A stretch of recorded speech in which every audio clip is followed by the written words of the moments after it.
Good morning, students. How are you all? Hope you all are very good. So today I'm going to start a very famous poem or a very beautiful poem, A Tiger in the Zoo, written by Leslie Norris. And this poem is given your chapter number 2, that is a Nelson Mandela, A Long Walk to Freedom. So, as you all know, in our previous video, we have seen the explanation of this poem. So today or now we will discuss the summary of the poem or the poetic device used in it. So let us first see the poetic device used in this poetry or poem. Alright, so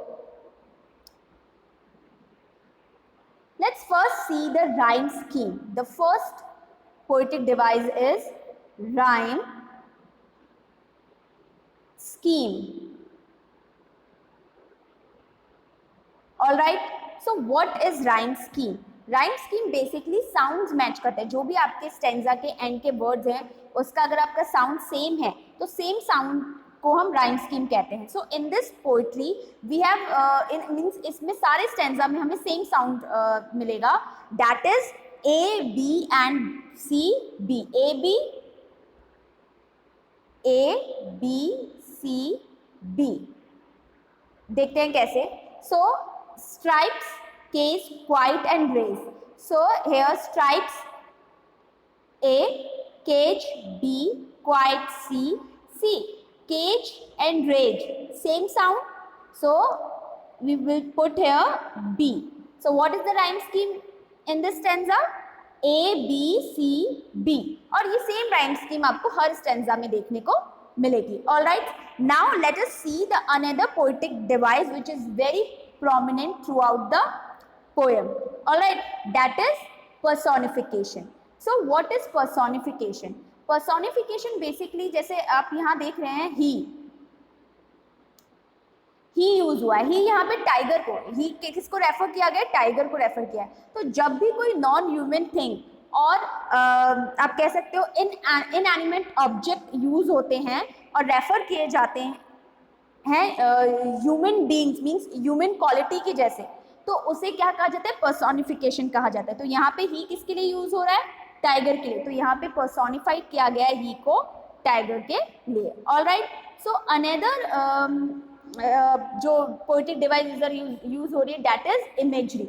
imagery मतलब जो भी हम scene create करते हैं in our mind, सो वही imagery कही जाती है. इस पूरी ओवरऑल पोएम में आपने काफ़ी इमेजिनेशन ग्रू की होगी. लाइक आप इमेजिन कर सकते होंगे कि कैसे वाइल्ड फॉरेस्ट में मीन्स फॉरेस्ट में टाइगर्स रहते थे या फिर केज में कैसे टाइगर रहते थे. तो हमारी इमेजिनेशन यहाँ पे हम इमेजिन अच्छे से कर पा रहे हैं, राइट. एक स्टोरी डेवलप कर पा रहे हैं, उसी को इमेजरी कहा जाता है. All right. And the other poetic device that is also very prominent throughout the poem, that is alliteration. Okay, so what is alliteration? Alliteration basically means a repetition of sounds or means a consonant sounds. All right, so आप consonant sounds देख सकते हैं. See the second stanza, the plum and the pass. So same consonant sounds आ रहे हैं. Consonant sounds p and p and p, p, plum and pass. तो दो sounds आ रहे हैं, तो इधर क्या यूज हो रहा है? Alliteration. All right. So now will see the summary of the poem. A tiger in the zoo, summary of the poem. The poem begins with a description of a tiger that is very beautiful and is walking in his little cage. So हमें पता है कि यहाँ पे जो poem है वो क्या डिस्क्राइब कर रही है? ब्यूटिफुली डिस्क्रिप्शन दे रही है किसका? टाइगर का, जो अपने ही केज में मूव कर रहा है. He has beautiful stripes on his skin and has velvet like soft pause. उसके वेलवेट सॉफ्ट पॉज थे, यहाँ पे वेलवेट से कंपेयर किया गया है उसके पंजों को, उसके पॉज को. और वो उसकी पूरी बॉडी पर स्ट्राइप्स हैं, ब्यूटिफुल स्ट्राइप्स हैं जो बहुत ही ब्राइट कलर के थे. But the tiger is not happy and is quite angry about confined in the cage. So here the word confined means limited. So we all know कि cage जो है उसका एक लिमिटेड एरिया होता है, बहुत स्पेशियस नहीं होता, बहुत लिमिटेड होता है. उसी लिमिटेड एरिया में वो क्वाइटली मूव करता था, उसका मूवमेंट, मतलब यहाँ पे मूवमेंट बता रहे बेसिकली कि जो भी डेली रूटीन था पोएट का वो यहाँ पे डिस्क्राइब किया जा रहा है. Alright, so the poet says that if the tiger was not confined to the zoo cage, he would have been hiding himself behind the long grass near some water body in order to catch its prey, that is the deer. So here the poet says to the readers that if cage में tiger को नहीं रखा जाता तो probably he would have been laying behind the grass और behind the trees, और long grass पे वो खुद को छुपा लेता है किसी वाटर बॉडी के नियरेस्ट. जब भी कोई प्रे मतलब उसका शिकार या मीन्स डियर आता तो वो उसको इजीली कैच कर पाता था. Also he would have terrorise the residents of the village. Also वो किसको टेरर देता था? विलेजर्स को. जो भी विलेजर्स थे कहाँ पे जाकर देता था? जो भी उसका फॉरेस्ट था, फॉरेस्ट के एज पे खड़ा होकर वो उन्हें टेरर देता था, रॉर कर रहा था around the forest areas. But the reality is totally opposite to this. But the reality बिल्कुल अपोजिट थी, क्योंकि जो वाइल्ड एनिमल्स थे वो कहाँ नहीं थे? अपने नेचुरल हैबिटेट में नहीं थे. And they were capped in the cage. Alright, but the reality is totally opposite to this. He was confined in a cage which was made up of strong building material and he was helpless there. और building material मतलब एक concrete cell में उनको रखा जाता था, cemented cell में उनको रखा जाता था, जहाँ पे वो बिल्कुल हेल्पलेस थे, वो कुछ नहीं कर सकते थे. He could not show his power to the visitors, therefore never try to terrorize them. Although they couldn't show their actual strength to the visitor because वो सब किस में बंधे हुए थे? वो सब किस में बंद थे? केज में बंद थे. ऑलराइट, टाइगर्स किस में बंद थे? केज में बंद थे. तो वो एक्चुअल जो उनकी टेरर था वो किसको शो नहीं कर सकते थे? विजिटर्स को.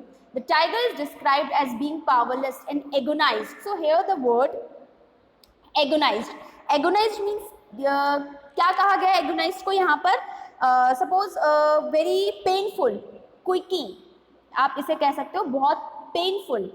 तो ये कह रहे हैं कि पोएट डिस्क्राइब कर रहा है कि एक बहुत टेरर एनिमल, टाइगर बहुत टेरर होता है, फ्रोशियस होता है, राइट, उसको पावरलेस बना दिया गया, एग्नाइज्ड बना दिया गया by the poet. He says that during night also he is alone hearing the voice of patrolling vehicles of police and looking at the stars.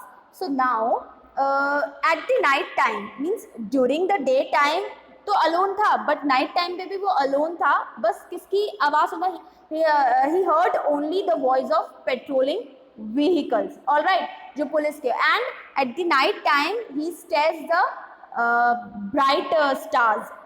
Okay, bright stars को वो देखता रहता था. The cage life has totally change the tiger's personality.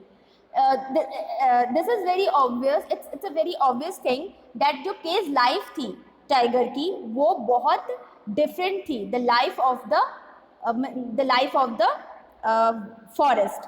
Alright, the poet is trying to say that the animal which is famous for its fearlessness and freedom is confined and sad due to the human beings who want to drive pleasure by looking at him in the zoo cage. So यहाँ पे poet कह रहे हैं कि बहुत ज़्यादा दुख की बात है या बहुत पेनफुल चीज़ है, सॉरोफुल चीज़ है कि एक एनिमल, एक टाइगर जो अपने फियरलेसनेस या फ्रोशियस के, उसका एक एटीट्यूड था, उसके लिए जाना जाता था. Okay, he is famous for his fearlessness और फ्रीडम, बट उसकी जो फ्रीडम है वो कन्फाइन की जा चुकी है due to the human beings.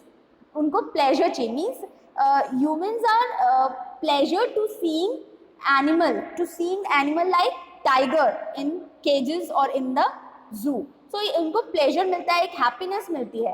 तो इस चीज़ से वो यहाँ पे आप कनेक्ट कर पा रहे होंगे कि किस तरीके से आप किसी भी एनिमल को या बर्ड को अगर आप केज में रखते हो तो उनके नेचुरल हैबिटेट से आप उनको अलग कर सकते हो. तो सपोज अगर आपके साथ भी ऐसा कोई करता है तो आप क्या करोगे? तो इट्स क्वाइट पेनफुल कि अगर ह्यूमन ऐसा कर रहे हैं तो उन्हें नहीं करना चाहिए. I hope you all understand this poem. So hope you learning well and stay safe and stay home. All right. So thank you.